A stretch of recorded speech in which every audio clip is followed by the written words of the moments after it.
Welcome to the Rural Revival Podcast. I'm your host, Dana Larson. I am so excited to bring you this week's interview with Joni Nash, the Executive Director of the Pawhuska, Oklahoma Chamber of Commerce. Pawhuska just happens to be the home of Ree Drummond, also known as the Pioneer Woman, and Joni has been right in the action as this small town has been revived literally overnight. She's sharing about what the Pioneer Woman Mercantile has done for this small town, along with the unexpected series of events that led Joni to moving here. She also has some amazing advice for anyone thinking about making the move to rural America. You're going to love this one, so here we go with Joni Nash.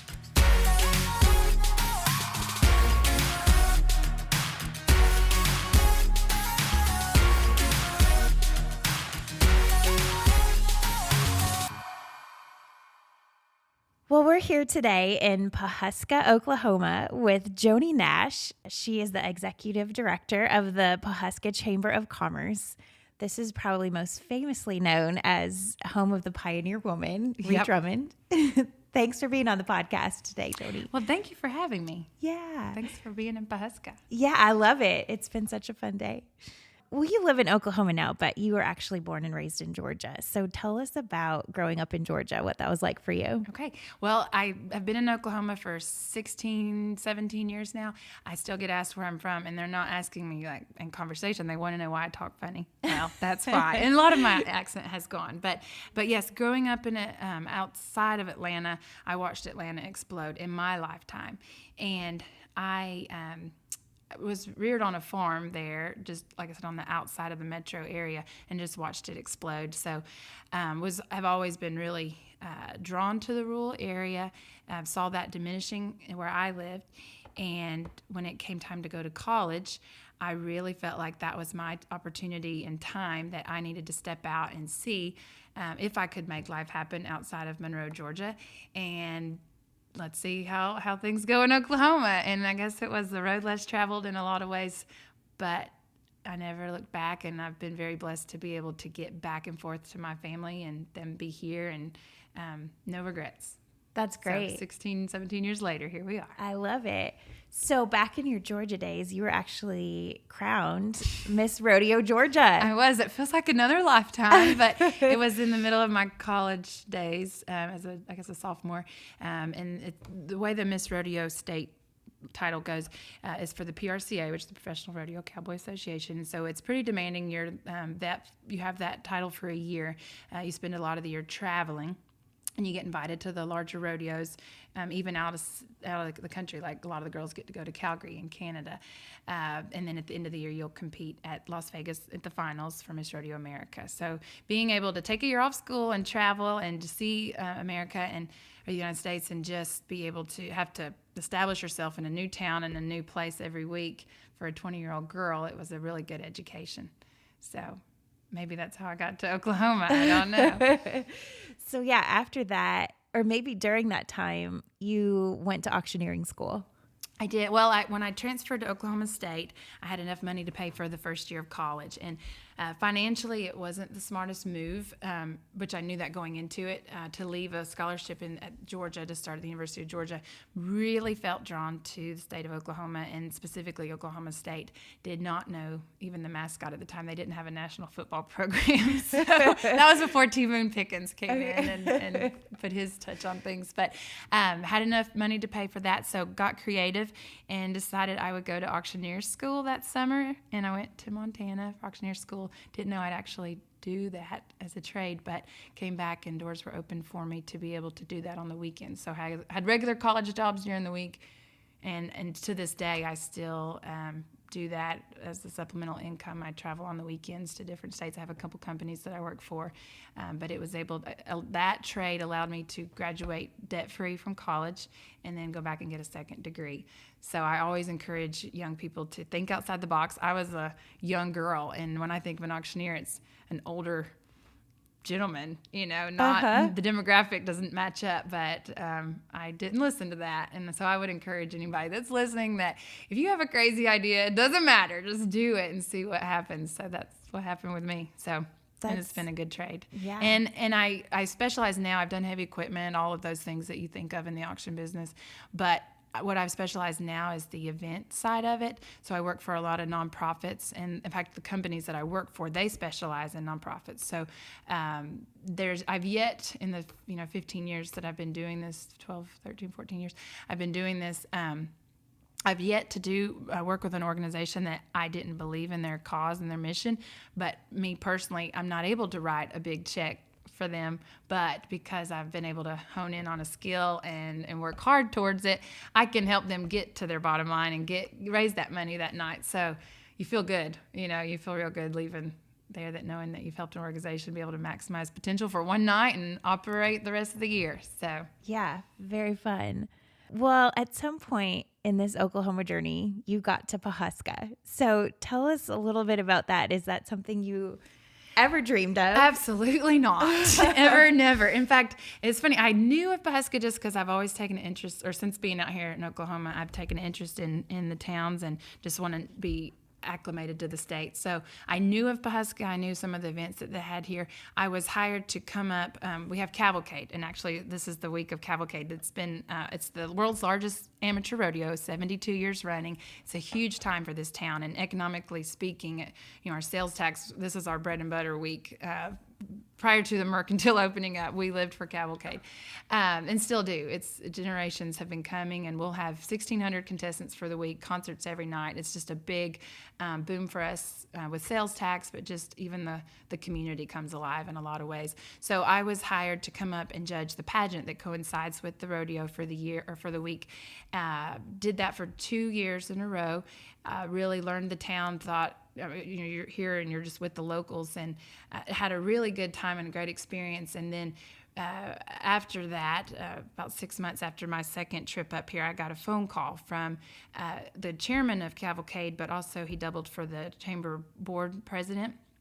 And remember who I am, this and that. And I knew who he was, but he reintroduced himself to me and said, you had taken an interest in our town. We have a position available as the Chamber of Commerce Director. Would you be interested? And I think I laughed. I didn't mean to laugh. I think it was just more of a shock because I was in my early 30s and I'm a single girl, and I have made a little nest right outside Oklahoma City, and I've gotten my house just how I liked it, and I acquired a little bit of a land, and I was just right where I wanted to be. And then he's asking me to move 3 hours north to a town of 3,500, landlocked by 30, 40 miles, ranching community. Not where you would send a single girl that doesn't like cats or like to knit. And I think that's what I said to him is, no, I can't do that. I can't move to a town that small, and that's the end of the road for me. And but they for some reason just really had a lot of faith in me and stayed on me pretty hard, and eventually interviewed and went through that process, and got to a place where I felt like I needed to step out in faith and come. I'd never been more recruited for a position in my life, and none of it made sense. Absolutely not.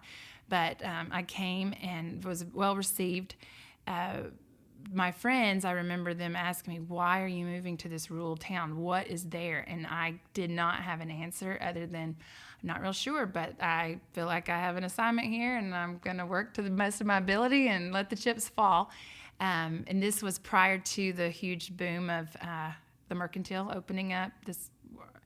I can't even tell you the contrast. I try to explain it to people, and I think I fall short, because when we talk about what the town looked like when I moved up here in March of 2015, as opposed to now, 3 years later, like as I told you earlier, I have no frame of reference to understand what's happened here. I cannot. I've seen the growth in Atlanta. I've seen towns come back to life or grow a little bit, or urban sprawl. But I've not seen the magic of what can happen when just all the ingredients come together and people come together with not to sound trite, but people come together with such a vision. And there's a catalyst involved, and it's been phenomenal to watch, and I feel completely honored to get to be a part of it from the very beginning, knowing where we've come and how much farther we're still going. We're still going. The momentum's there, but I would have never seen this coming, but I'm glad to be here. Yeah, absolutely. Mm-hmm. So this town actually has quite a bit of history that I think a lot of people don't know about. I know I didn't. So share a little bit about that. It's fascinating.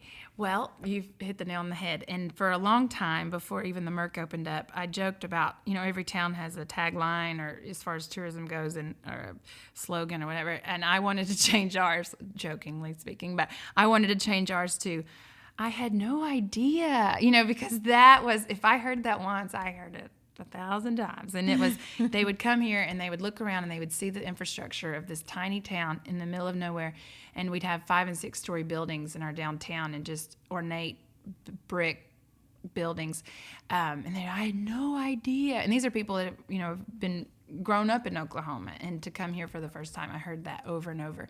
So you wonder, you see these buildings, and you're like, something happened here. How did this town come and be as old as it is? What was the history here?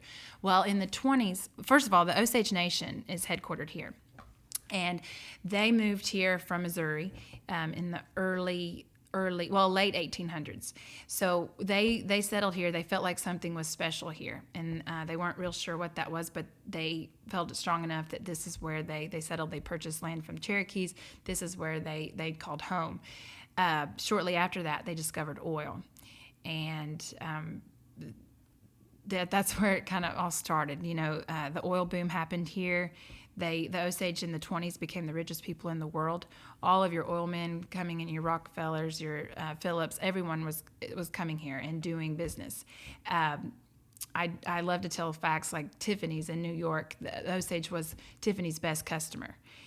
In fact, this is a fun fact. Henry Ford, so the Model T Fords, the Osage people were able to, money was no object for them, and they were able to buy vehicles. And, I showed you where all the different dealerships or the different make of cars that were out there in those 20s had representation here. And the first Rolls-Royce dealership west of Mississippi was here in Pawhuska.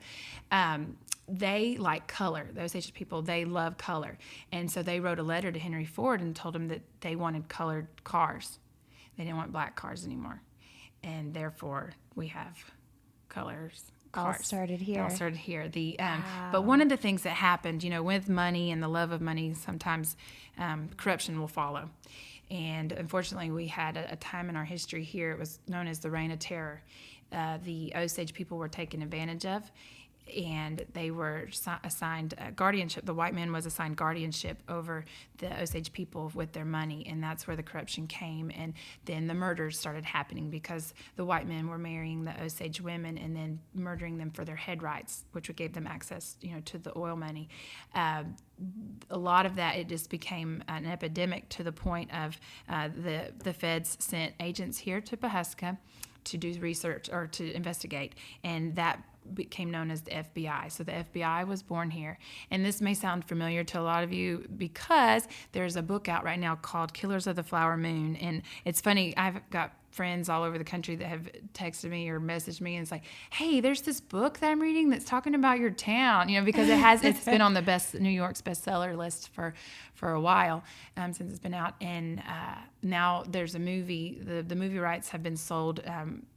Martin Scorsese and Leonardo DiCaprio have the movie rights on that, and so we look for a movie to be coming out in the future. So that's a book that tells a lot about the history here, and just kind of what happened here.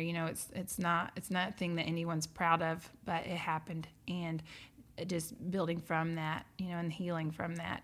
But there is a lot of history that's here, and so the buildings that arose in that time. There was just a lot of commerce going on in this little town. So unbelievable. So now it's sort of happening again. It is, but in a much more positive light. And that's what's neat. So you hear these people, they come in and they're like, oh my gosh, I had no idea. And now these buildings that have been here forever, that some people have been like, let's tear them down. They've been preserved. We've lost some, because we have right at 80-something buildings that are on the National Registry of Historic Places in Washington, D.C. So we've lost a few, but we still have over 80 in our downtown.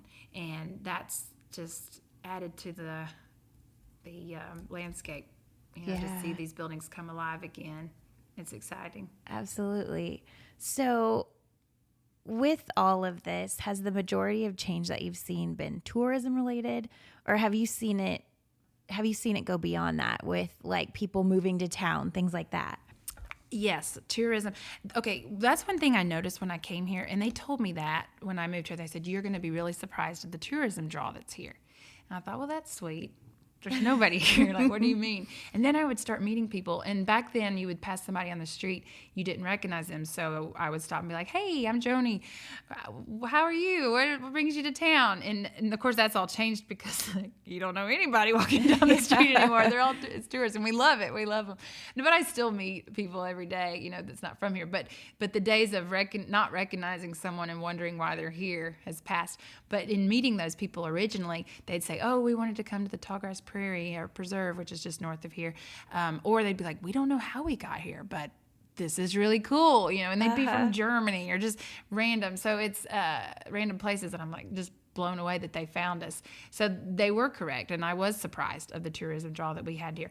Now, with the Pioneer Woman opening up her business and then the businesses that she's opened up since, that has, and it was overnight. I mean, we had tens of thousands pouring in.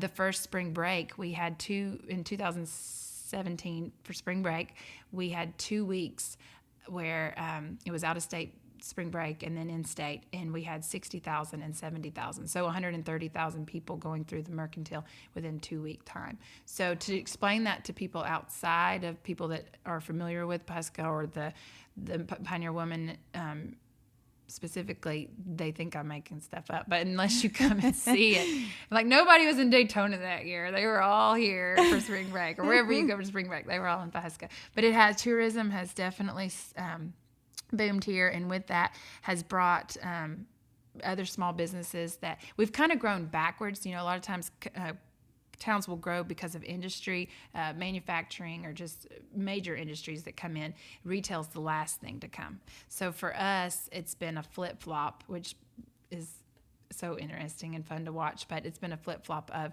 these. Our retail, our downtown has revitalized first, and now we're seeing people coming in and buying up these old houses and refurbishing them and opening the Airbnbs. And now you see young people that have grew up here, they're coming home, and to have jobs for them, it's life-changing, you know. And you look at the families and the parents and the grandparents that are just so excited that their kids have jobs to come home to. So I've gotten to watch that happen. It's pretty cool. And if it can happen here, it can happen anywhere. You know, there's so many towns that have the same ingredients. They may not have a Pioneer Woman Mercantile, but they have an exquisite downtown. They have trades that they could actually do in their downtown. You just kind of got to be creative. Yeah. You know? We're all about that. Mm-hmm. It's so neat to be walking the streets, and it's just full of life. It's really special. And just know that it hasn't always been that way. Yeah. Yeah. And you got to see it all happen. Mm-hmm. So obviously this has brought a lot of positive change to Pawhuska. Has it also brought some challenges? Absolutely. Anytime there's growth, there's growing pains. Yes. Transition brings uncertainties, which can bring fear and back to uncertainties. I remember before the Mercantile opened, there was a lot of people who said, what are we doing about parking? What are we doing about infrastructure and water? And I guess I'm an internal optimist. I'm not naive to the fact that, yes, those are challenges we need to look at.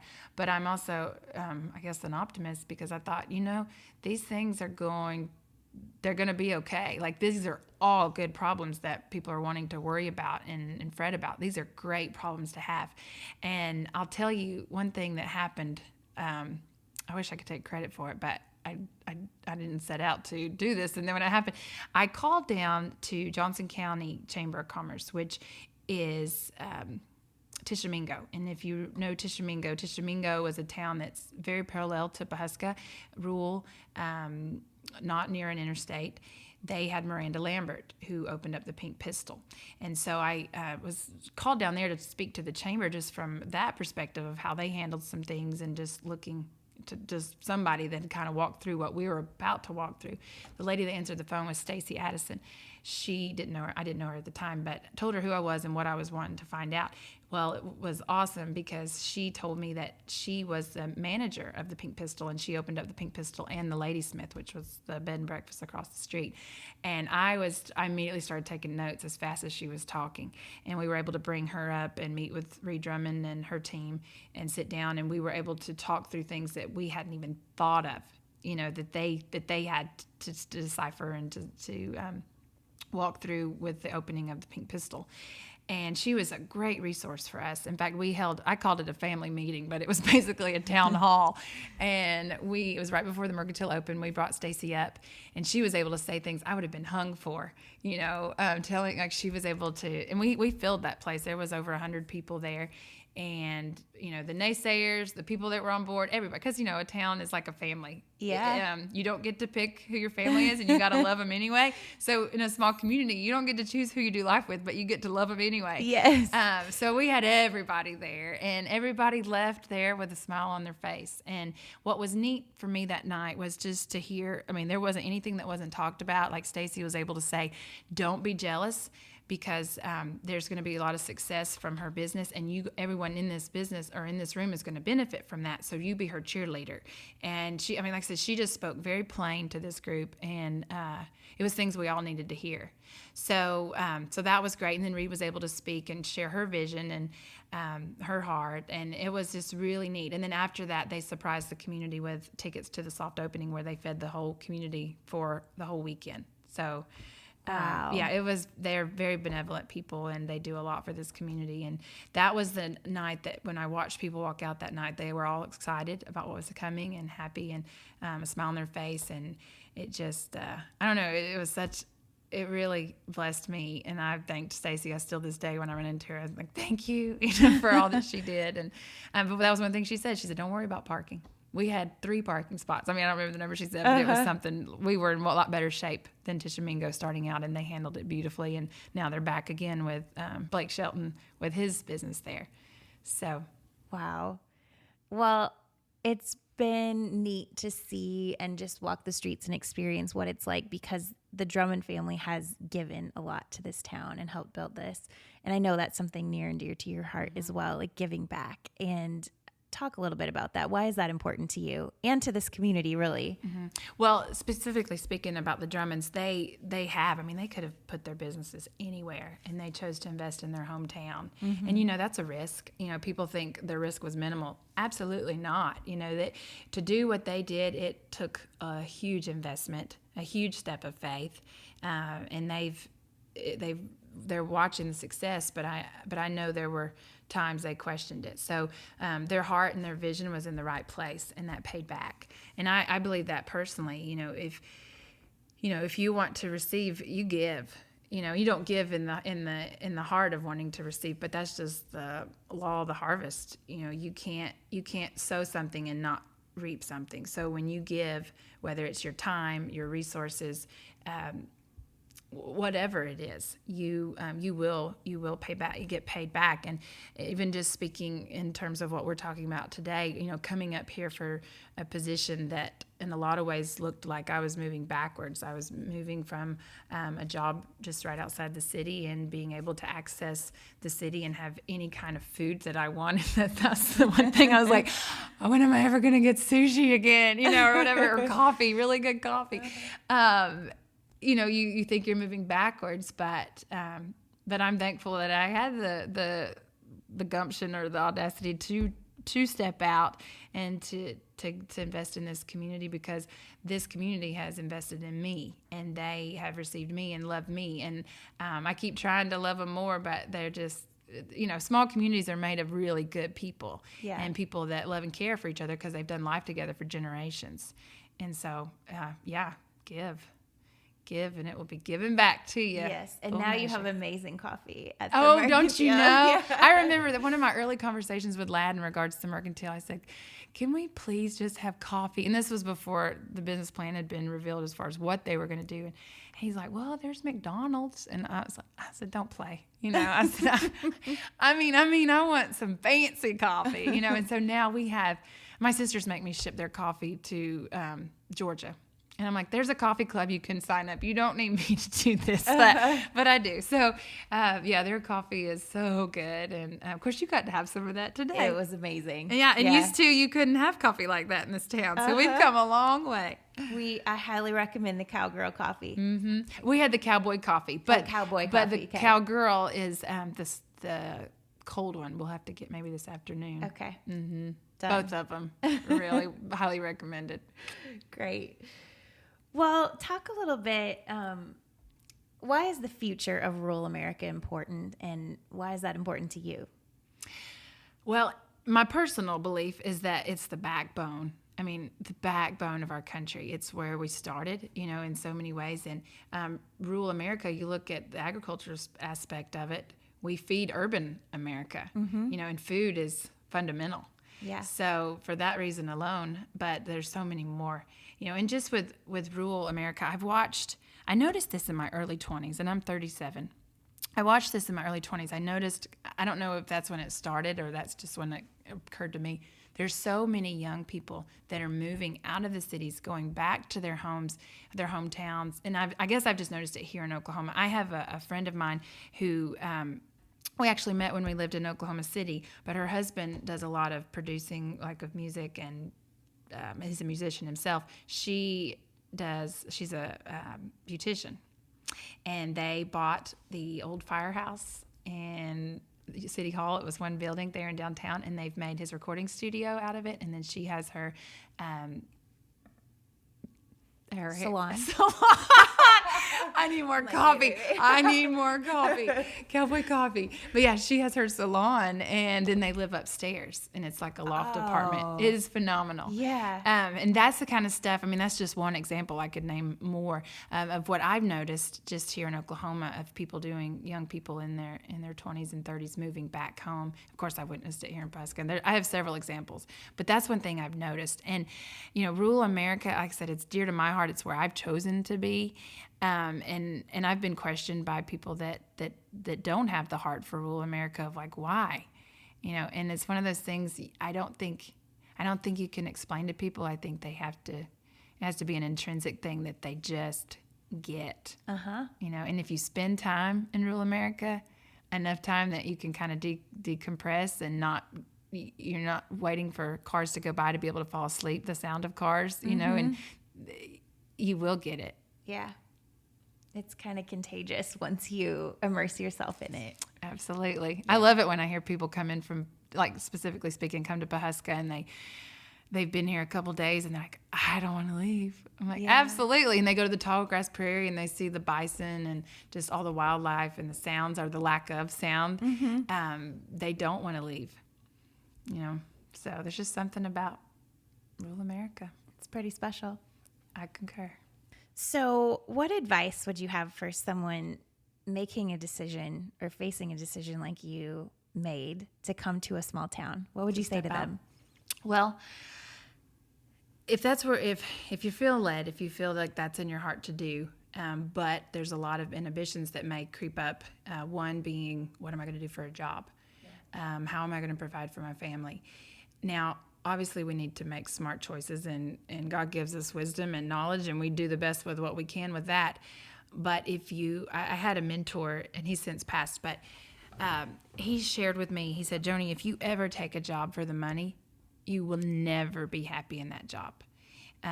Money will never be the deciding factor of why you take a job. It should never be the deciding factor of why you take a job or why. So I've taken that to heart. I know it's given my parents a heart attack over the years because I've walked away from six-figure jobs to teach special education or to come and be an economic development director and chamber of commerce, director. So, but I can guarantee you, I've been provided for. I've not missed a meal. I've been able to. Sometimes, you do have to live humbly at times, or under your means. I would recommend that by any place wherever you are, live below your means. But if there's a dream and a vision in your heart, it may come down to a timing thing. It may, like I said, be a timing thing. But at the same time, no one has ever done anything great that hasn't had to take a leap of faith and step out. And one thing that brought me a lot of comfort when I left Georgia is to know that road went both ways. So I could come out here and give it my best shot.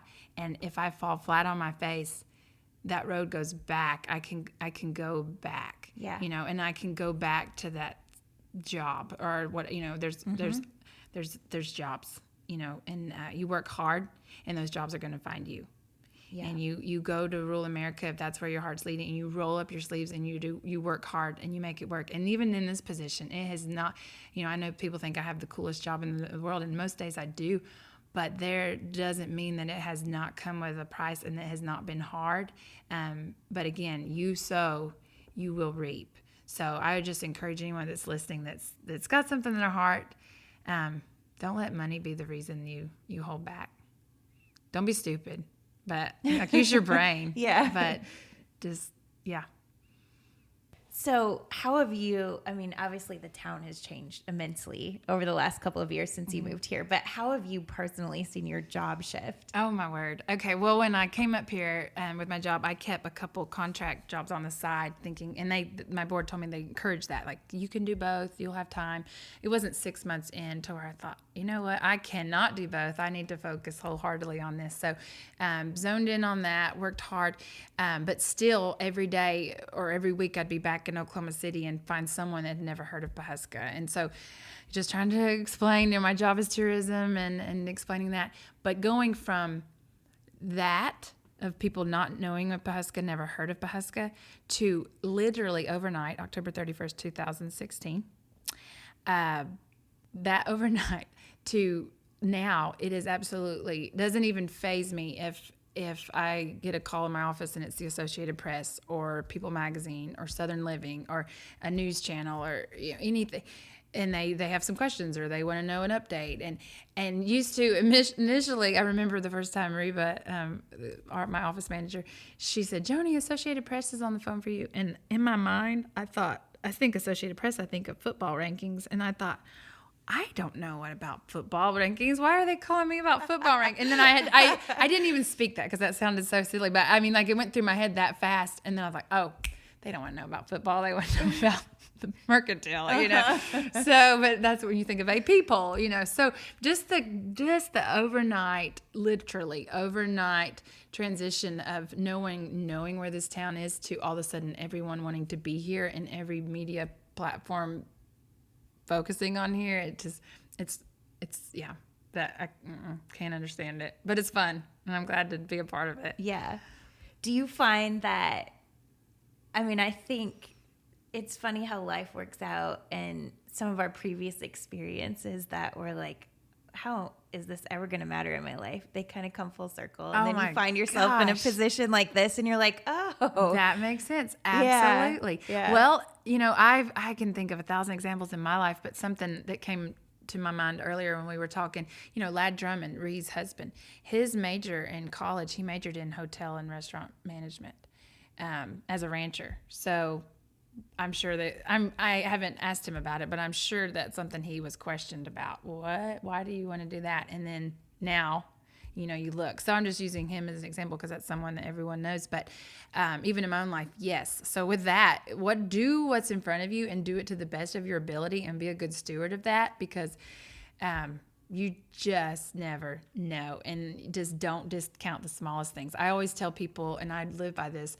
do not despise small beginnings. Mm-hmm. Do not feel like you have to step out and you have to know how the big picture and what it looks like and how to get there. You do one step at a time, and that's all you're responsible for. And don't despise small beginnings. Because you never know. You just never know. Yeah.